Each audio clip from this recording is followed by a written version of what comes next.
Alguna gente ha dicho de él que era el más grande asiático después de Buda. Algunos le han llamado el más ilustre dirigente de hombres que jamás ha existido. Otros le llamaron canalla, charlatán, santo o enemigo. Durante toda una generación tuvo entre sus manos el destino de 300 millones de seres humanos. Fue por encima de todas las cosas un enigma. El mundo entero le conocía y nadie le conocía. Gandhi.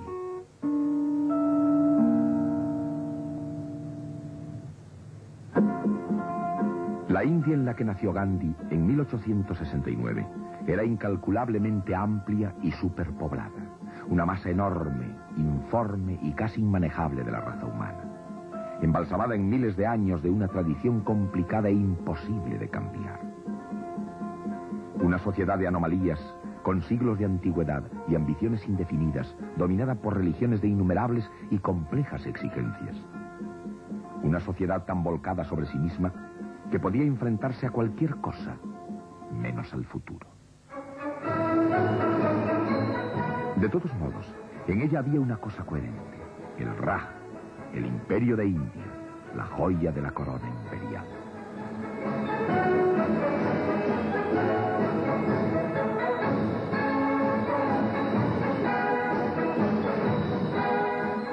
El dominio británico sobre la India era casi una ley de la naturaleza que producía su propia serie de hechos ciertos, su propia y complicada jerarquía, sus propios beneficios y tiranías. La enorme y sólida estructura suburbana de la pompa y la circunstancia del exótico virreinato anglosajón, de príncipes marioneta, de sahips vigilantes, indudablemente dirigidos por Gran Bretaña, con esa extraña mezcla británica de lo benigno y lo intolerable.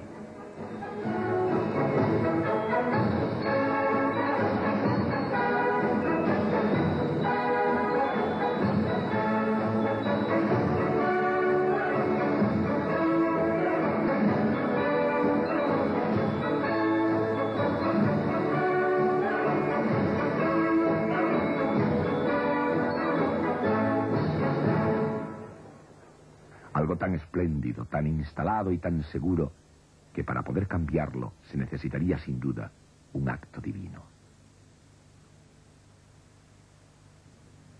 Sin embargo, había demasiados dioses implicados en el asunto. Por lo tanto, tenía que haber un hombre de entre 300 millones de hombres. Él estaba ahí, en alguna parte, porque toda esta inevitabilidad enorme, todo este poder cierto, iba a ser combinado por un hombrecillo muy curioso e insignificante, Mohandas Karamchand Gandhi, de Gujarat, de la casta de los comerciantes, miembro del templo interior, abogado. El hombre pequeño construido a base de tremendas fuerzas opuestas, decidido a llevar a la India al futuro con las armas del pasado. Como instrumento propio no eligió la espada, sino algo mucho más sencillo, algo que iba a ser el emblema político de la austeridad: la rueda de hilar. El símbolo de la simplicidad, de la autosuficiencia. Y esto no fue elegido casualmente. Esto significaba desafiar a Occidente negando todos los valores occidentales. Fue un asunto a la vez elaborado e ingenioso. Gandhi sabía que no podía producir ninguna cantidad de tejido que superase a la de los telares de Lancashire. Pero era algo que dramatizaba la noción del patriotismo. Fue una brillante idea política. Pronto la rueda se convirtió en el símbolo insustituible del indianismo. Los tejidos de Kadar se convirtieron en el uniforme de la revolución, la campaña ingenua más astuta e inspirada de la historia de la guerra política. Y los seguidores de Gandhi aumentaron. Las enormes, prolíficas y desconcertadas masas de la India comenzaron por fin a moverse, a ver una estrella en el cielo. Una estrella extraña, pero que decía lo que nadie antes había dicho efectivamente. A lo mejor resultaba que un hombre tenía derecho a ser su propio amo, incluso en la India. Antes hubo movimientos nacionalistas, pero habían sido informes, carentes de significado, faltos de inspiración.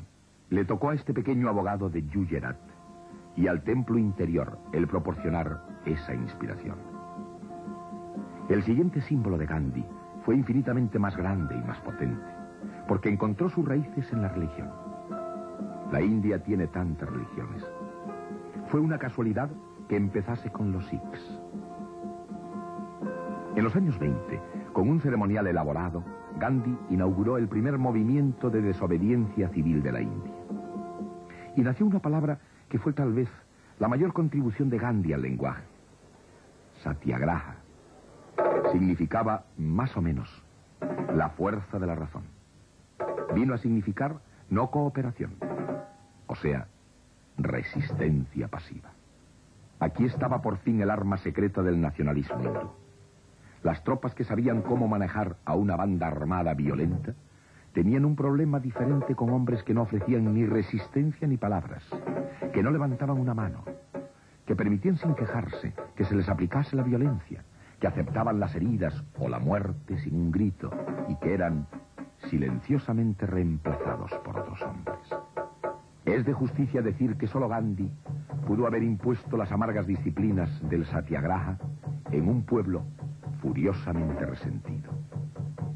Eso significaba ser herido y no contraatacar, ser atacado y no contestar, ser humillado sin protesta.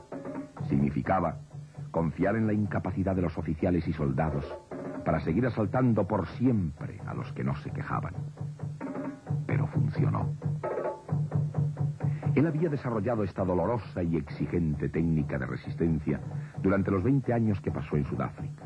Pero no era un arma para utilizar frente a los Boers.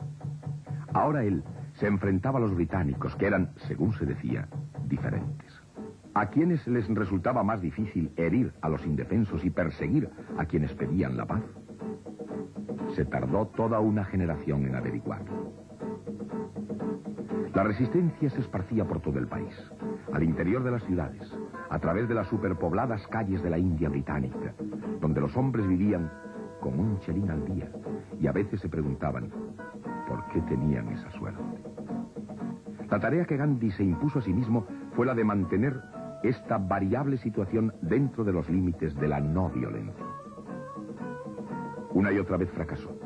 Toda la historia de las revoluciones nos demuestran que es fácil inflamar al pueblo para que ataque, pero inmensamente difícil doblegarle a la disciplina de la dignidad. Y Gandhi trataba con hombres mortales. Ese fue su problema durante toda su vida.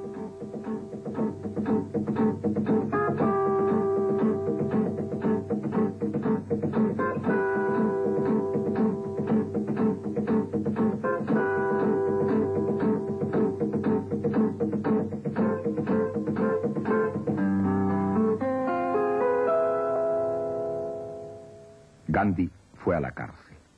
Muchas veces acabaría en la cárcel en muchos lugares.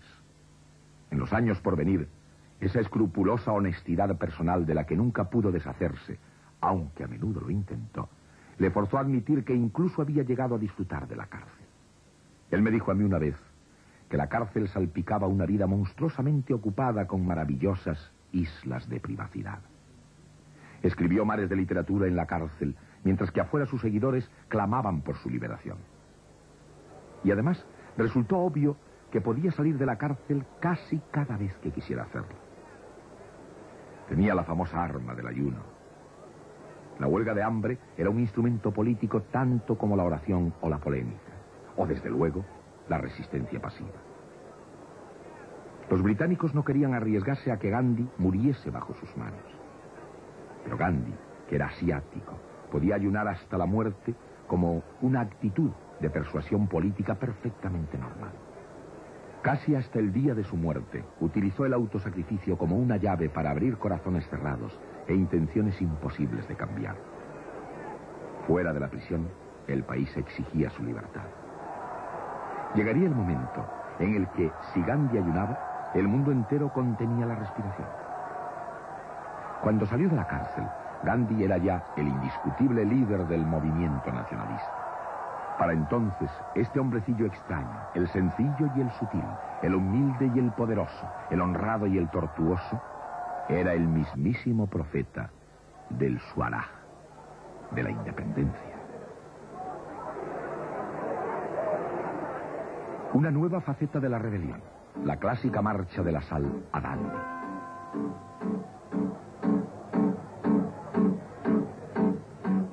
La sal era un monopolio del gobierno. El grabar un regalo de la naturaleza era brutalmente duro para los pobres. Gandhi, como siempre, eligiendo un símbolo elemental para aplicarlo a un tema complejo, dirigió su marcha hacia la fuente de la sal, el océano.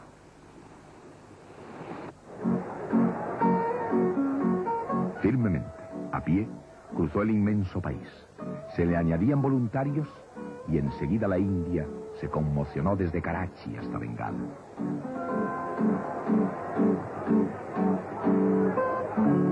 Gandhi lo sabía. Por eso hizo de la sal un símbolo. Cada día crecía la procesión. Todos los atardeceres escuchaban mientras que Gandhi se convertía en profeta y en político. Y evocaba los diferentes nombres de Dios al servicio del nacionalismo. Para Gandhi, la reunión para la oración significaba tanto un púlpito como una plataforma. Y así iba a ser a todo lo largo de su vida. 24 días más tarde, Gandhi llegaría al mar, la fuente de la sal. Como él dijo, el derecho por nacimiento de todos los hombres. Llevó a sus labios en la mano un poco de agua salada. Toda la India aplaudió. Y el impuesto siguió. Pero a partir de aquel momento, Gandhi dejó de ser un pequeño salvador local, un insurgente inconsiderable al servicio de una pequeña causa. A partir de entonces, Gandhi empezó a entrar en la historia. En los años 30, Gandhi se había movido desde el desconocimiento hasta la importancia, desde la oscuridad hasta el liderazgo de 300 millones de personas. Seguía siendo un hombrecillo pintoresco, pero el mundo golpeaba a su puerta. Puede que tuviese un aspecto poco impresionante y que lo pareciese intencionadamente, aunque jamás le llamaron ridículo. Él era ya, sin comparación, el hombre más importante de Asia. La política internacional se estaba fijando en él. El mundo occidental se estaba acercando. Si Inglaterra aceptase sus peticiones, señor Gandhi, ¿pretende tener una completa libertad en el nuevo estado de la India? Sí. Libertad absoluta. Absoluta. ¿Y piensa también, si la India gana su independencia, abolir los matrimonios infantiles? Me gustaría mucho hacerlo. Incluso antes. Incluso antes de ese momento.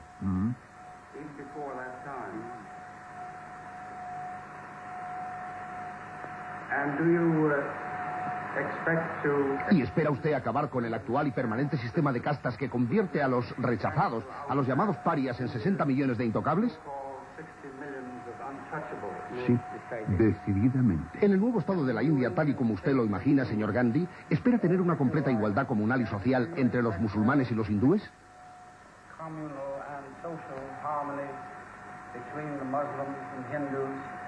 Me sentiría muy decepcionado si fuese de otra forma. El paso siguiente era inevitable. Gran Bretaña tuvo que llamarle. El Mahatma, como ahora se le conocía, el santo dirigente, fue a Londres para la conferencia de la Mesa Redonda, en la que se resolvía algún tipo de constitución para una nación india. Londres sonrió un poco ante la extravagante figura vestida con un dhoti y con gafas metálicas. La esencia de lo antisofisticado que podía suspender cualquier reunión poniéndose a rezar en mitad de ella, si es que era la hora de la oración o un momento de necesaria distracción. Insistió típicamente en vivir en el núcleo de Kingsley Hall, en Baum, entre los pobres del East End, porque ellos, tal como él dijo, son los únicos a los que necesito. De todos modos habló en Eton, en Oxford, en Cambridge, en Downing Street y en la Cámara de los Comunes. Conoció a todo el mundo, desde Lloyd George a Bernard Shaw, pasando por Piers King, el rey de Inglaterra. Winston Churchill se negó a verlo. Alguien preguntó a Gandhi si se sentía lo suficientemente vestido para su entrevista con el rey emperador. El rey, dijo Gandhi, lleva puesto lo suficiente para nosotros dos. Eran estos unos días diferentes a los de los años 1890, cuando el pobre estudiante hindú de Gujarat había pasado temporadas en el colegio de abogados, deseoso de asimilar, luchando por comprender, e incluso desesperado, comprándose un sombrero hongo y tomando lecciones de baile de salón. No obstante, él nunca asimiló nada. Inglaterra le adoró, como adora a todos los excéntricos. Es decir, la gente le adoró. El gobierno, desde luego, no. Y la conferencia, como todas las demás, no llegó a nada. La Constitución ofrecía algo a la India, pero no lo que Gandhi quería.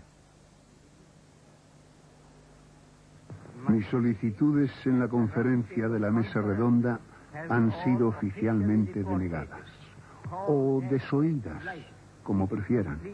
Lo que queremos es la completa independencia. Volvió a casa pasando por Francia, Suiza, Italia. El Papa no quiso recibirle, pero Mussolini sí. Fue un curioso interludio. La política del señor Gandhi seguía solo un camino. Él quería una sola cosa, la independencia de la India. Y estaba dispuesto a discutir de esto donde quiera que estuviese y a quien quisiera escucharle, le tomasen en serio o no. Como regla general, no le tomaban en serio. Gandhi era un problema de Inglaterra. La Italia de Mussolini estaba encantada de recibir a cualquiera que fuese capaz de poner en un aprieto al Imperio Británico. ¿Quién podría reducir la vida y el carácter de Gandhi a unas cuantas palabras? Ningún hombre jamás comulgó tan franca y públicamente consigo mismo, de una manera tan espiritual, buscando finalidades completamente positivas.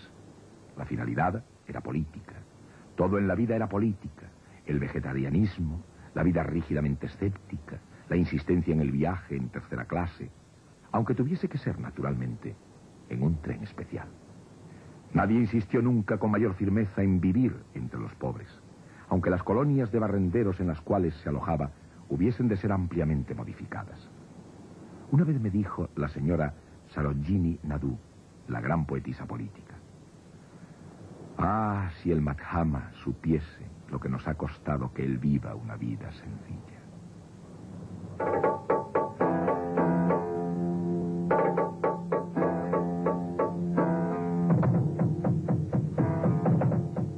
En el muelle, dando la bienvenida al hogar a Gandhi, estaba su esposa, la paciente e inocente Kasturbai, que no sabía leer ni escribir, pero que fue de todos modos una potente influencia en los extraños y complicados tormentos sexuales de Gandhi. Porque él, que de modo tan amargo denunció la arcaica institución hindú del matrimonio infantil, se había casado a los 13 años. Esto persiguió durante toda su vida al Mahatma. La única cosa que era mala política era el sexo. Las enormes demostraciones de su vida política eran lo suficientemente públicas. El hombrecillo solamente tenía que mostrar su persona para que media India se arrojase a sus pies, recibiendo de él lo que ellos llaman darshan, el respirar su aire, absorber su presencia. Todo esto era la actitud bastante común de un político, y Gandhi lo era. El sexo podía ser una inútil e incluso pecaminosa aberración. Una vez declaró públicamente que, habiéndose entregado al sexo de una manera demasiado lasciva, le había sobrevenido un horrible sentimiento de rechazo. Y así echó a Kasturbai de su lecho y declaró su infeliz victoria mediante la asistencia perpetua de sus nietas y de sus ahijadas, que a partir de entonces le cuidaron día y noche. Las frustraciones de la India empeoraron, y también el temor. Y entonces las ventanas se abrieron. Gandhi solicitó una penosa prueba, sin maldad ni odio, más desobediencia civil. La India estaba en su punto álgido y todo el mundo lo sabía. El gobierno contraatacó con represiones más drásticas, en palabras de Winston Churchill, que cualquier cosa que se hubiese aplicado desde el amotinamiento. Gandhi fue arrestado otra vez. El Congreso fue prohibido y secuestrado. La prensa estaba controlada y se impusieron multas colectivas. La resistencia pasiva no era un código fácil de seguir, ni siempre fue cumplido. Pero Gandhi imaginó el sistema para hacer que el gobierno resultase imposible, retirándole el consentimiento de los gobernados. La alternativa era la guerra civil, que la India nunca podría ganar. Sin embargo, en aquellos momentos, el mundo exterior tenía preocupaciones aún mayores. La historia se estaba precipitando, olvidada de la India, y de repente llegó la explosión. la Segunda Guerra Mundial que amenazaba a la India con la invasión.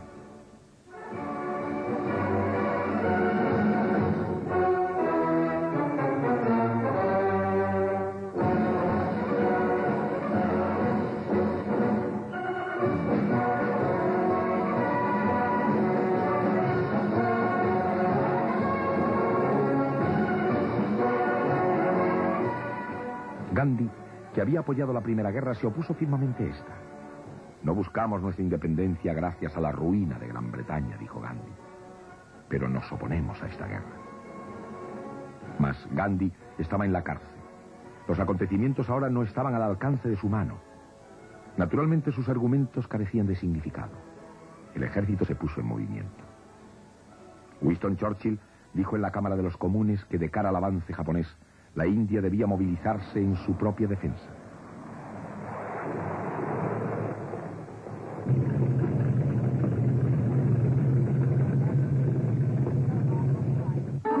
El primero de los interminables debates en suelo indio comenzó. Existía una gran cantidad de buena voluntad a un nivel personal, tanto en Sir Stafford Cripps como en Jawaharlal Nehru. En esos momentos ya convertido en la otra personalidad dominante del movimiento de liberación. No obstante, las negociaciones nunca tuvieron la menor posibilidad de salir adelante. Tras las buenas intenciones de Sir Stafford Cripps, se alzaba la implacable oposición de Winston Churchill. Esto era la India británica. ¿Cómo podría jamás desaparecer la India? Retirada la oferta británica. Era una parte del juego que cumplía ya 20 años, lleno de evasivas y de ambigüedades, y de los agotados argumentos estériles e irreconciliables. Y la operación acabó igual que el resto. Lo que había maldecido y hechizado todas las negociaciones y todos los compromisos empeoró. El hecho de que en la India seguían existiendo todavía dos naciones, la hindú y la musulmana. Y para este momento, la tremenda labor de Gandhi era doble. No solo tenía que liberar a la India, sino que tenía que unificarla. Mohammed Ali Jinnah, dirigente de la minoría india de 90 millones de personas, que se vestía con impecables ropas europeas, que defendía todo aquello a lo que Gandhi se enfrentaba, que luchó por un Pakistán musulmán independiente, con un celo tan obstinado que era conocido como el hombre que ponía dificultades para todas las soluciones. Este era, en su momento lo dijimos, el caso típico de la fuerza irresistible y del objeto inmóvil. Gandhi y Jinnah eran el punto de separación. A partir de este momento estaba claro que todo iba a resultar duro. Luego, una misión del gabinete británico vino a la India y empezó a discutir acerca del momento para llegar al final. Lo que había empezado con sangre y conquistas estaba acabando con riñas indecorosas y falsos razonamientos y peticiones especiales de todos los credos y facciones del país. La India, conflictiva hasta el último momento, estaba sin duda encontrando la libertad de la manera más difícil.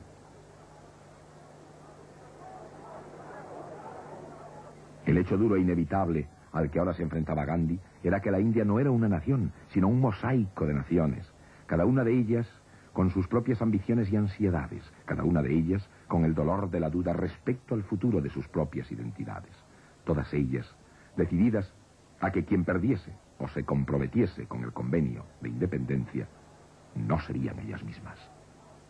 En medio de toda esta confusión de discusiones, Gandhi seguía celebrando sus reuniones para orar, públicamente sereno, y en privado, inseguro, impaciente y furioso, dirigiéndose a la gente con una especie de desesperación creciente.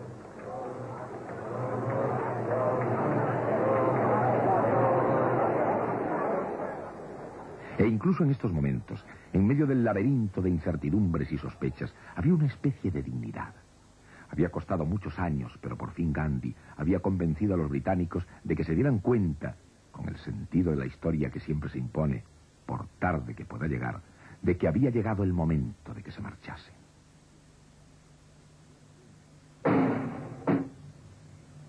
Aunque todavía quedaba por hacer mucho trabajo doloroso. Con la ominosa certeza de la separación, aumentó la tensión.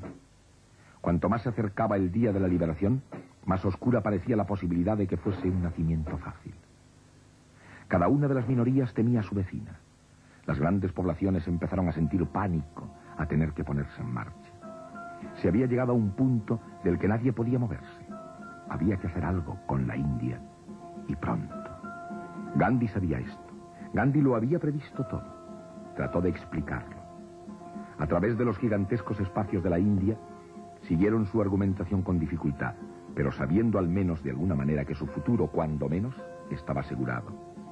Que el que siempre había pasado hambre seguiría estando hambriento, que aquel que era cargador seguiría cargando pesos.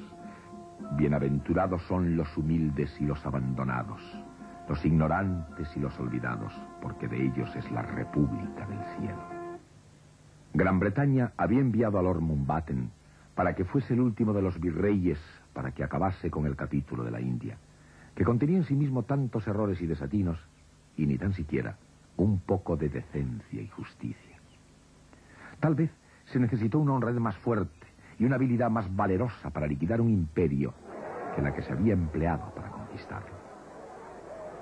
Y el final llegó. El 15 de agosto de 1947. Independencia para la India. La culminación de todo el dolor y la lucha que antes había tenido lugar. Todas las pérdidas y todo el amor, y el odio y los enfrentamientos, todo se había acabado, por fin. Sin embargo, Gandhi boicoteó las celebraciones, las fiestas. Dijo, me engañé a mí mismo con la creencia de que la gente estaba convencida de la no violencia. Se sintió herido, decepcionado y furioso. La separación fue casi emotiva. Durante años los soldados británicos habían visto los escritos sobre los muros. Abandonada la India, y muy a menudo habían escrito debajo la inevitable respuesta. Quisiera Dios que pudiese hacerlo. Ahora había llegado el día. Mountbatten les vio partir desde el puerto de Bombay. La era había terminado. Y entonces el infierno se desató durante un tiempo. Se terminó la operación quirúrgica. India y Pakistán fueron intervenidas, separadas. La operación había sido de emergencia e instantáneamente se produjo una infección. Una terrible inflamación de venganza y de destrucción a lo largo de la línea de la herida. Tanto los hindúes como los musulmanes, pobres víctimas, furiosos por la bisección de la tierra, mataron y murieron, derramando a lo largo de las polvorientas calles los apestosos residuos de la libertad, que son la muerte. ¿Qué podía hacer Gandhi? Él era un hombre partidario del patriotismo y de la paz, y súbitamente ambas parecían incompatibles.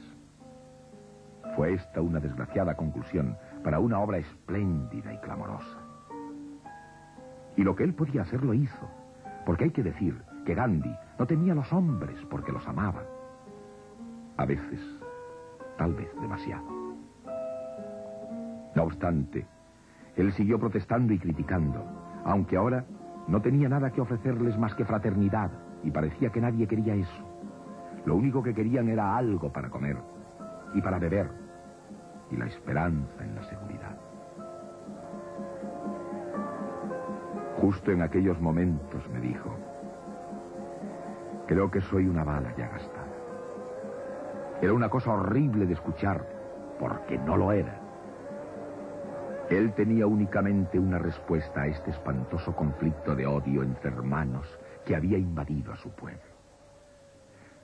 Lo que había hecho para vencer a los británicos, ayunó. Era su inevitable acto de fe, su recurso permanente cuando todo lo demás fracasaba, y produjo la inevitable ola de emoción. Bapuji estaba inmolándose a sí mismo otra vez. Bapuji, la figura paterna, debía ser conservada. Una vez más, toda la concentración de la emoción de la India se centró en Gandhi, como él sabía que sucedería.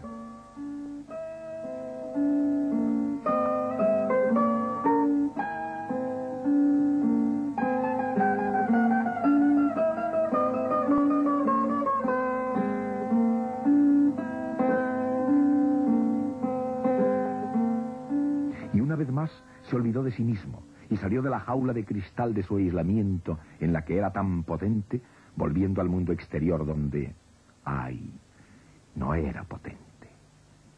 Todo Gandhi era una paradoja. Odiaba el capitalismo, pero pasó la mitad de su vida en la mansión de Birla, el más grande jefe industrial de la India. Y allí moriría, al atardecer, durante una de sus constantes reuniones de oración política.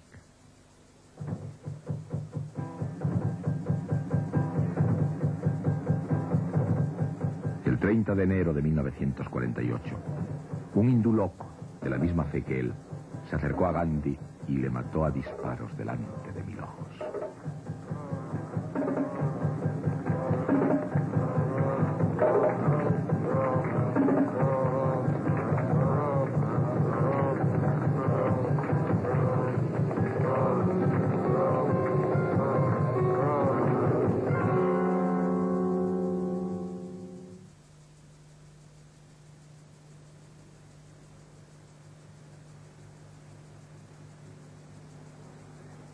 En su funeral, cuando le conducían hacia su pira funeraria junto al río Yamuna, la India enloqueció.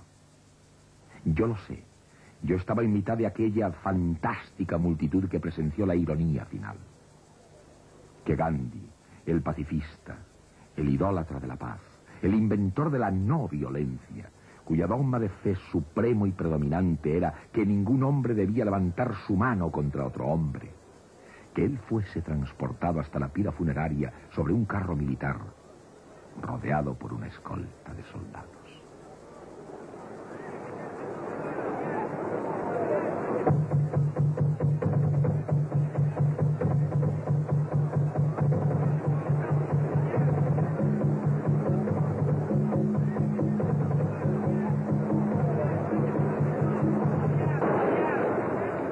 Gandhi había vivido para liberar a la India. Murió porque la fracción fanática del hinduismo le consideraba culpable de haber traicionado a la India, trayéndole la división. Y de este modo, vivió y murió por los millones de personas que cosecharían lo que él había sembrado. Porque ahora, la India sin Gandhi era una nación que se valdría por sí misma. Puedo ver que mientras todo lo que me rodea está en un continuo cambio, continuamente muriendo, por debajo de esos cambios hay un poder permanente que no cambia, que mantiene todas las cosas unidas, que crea, disuelve y recrea. Ese poder que conforma el espíritu es para mí el único benevolente, porque puedo ver que en medio de la muerte la vida permanece, que en medio de la mentira la verdad permanece, que en medio de la oscuridad la luz permanece. Y por eso concluyo que Dios es vida, verdad, luz. Él es amor. Él es el supremo bien.